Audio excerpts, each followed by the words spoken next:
Hey guys, in this video I'm going to show you how to read Snapchat messages without them knowing, right? So let's go to the open our Snapchat and make sure that you are using the latest version of Snapchat, right? So just go to the chat section and here you can see that I've got chat section, right? So you have to do one thing. You have to just click and hold his profile icon and you have to slide towards you, right? Let me show you, right? So in this way, right? So if you just slide it and after that you can see the messages, right? So let me just show you once again.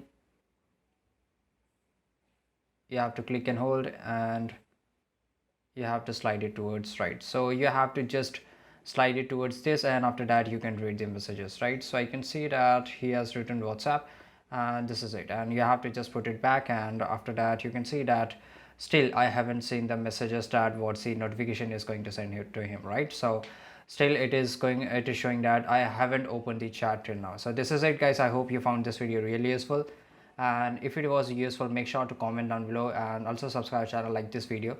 See you in the next video. Till that time, take care. Goodbye.